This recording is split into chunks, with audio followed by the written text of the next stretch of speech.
গাধাকে সৃষ্টি করার পর তাকে বলা হলো সকাল থেকে সন্ধ্যা পর্যন্ত তাকে ক্লান্তিহীন পরিশ্রম করতে হবে, সারা জীবন তাকে পিঠে ভারী বোঝা বইতে হবে, খেতে পাবে শুধু ঘাস, আর তার মাথায় কোনো বুদ্ধি থাকবে না। তার আয়ু হবে 50 বছর। গাধা করজোড়ে সৃষ্টিকর্তাকে বলল, আমি এত বছর বাঁচতে চাই না, আমাকে 20 বছর আয়ু দেওয়া হোক। সৃষ্টিকর্তা সেটাই মঞ্জুর করলেন।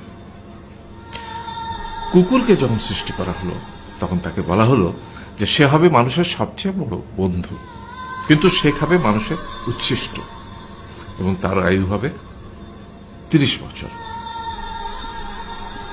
কুকুর সৃষ্টিকর্তাকে বলল, আমি এত বছর বাঁচতে চাই না, আমাকে 15 বছর আয়ু দেওয়া হোক।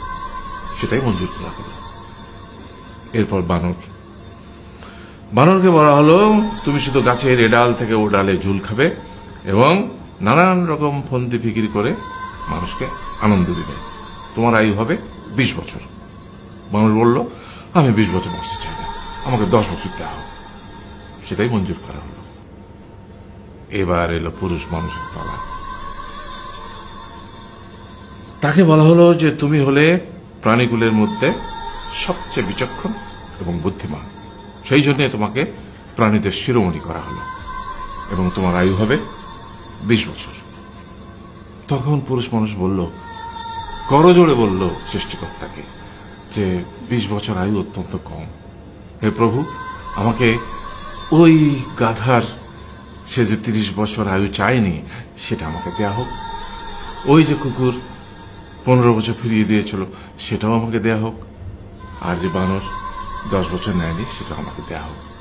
20 বছর অত্যন্ত কম, আমি দীর্ঘদিন বাঁচতে চাই। সৃষ্টিকর্তা সেটাও মঞ্জুর করলেন। তারপর কি হলো? সেই থেকে ছেলেরা পুরুষ মানুষ হিসেবে বাঁচে 20 বছর, তারপরের 30 বছর সংসারের বোঝা পিঠে করে বয়ে বেড়ায়, সেটা কার মতো? গাধার মতো। তারপরের 15 বছর সে তার ছেলে মেয়েরা যা দেয় সেই রকম ঠিক কুকুরের মতো উচ্ছিষ্ট খেয়ে বাঁচে।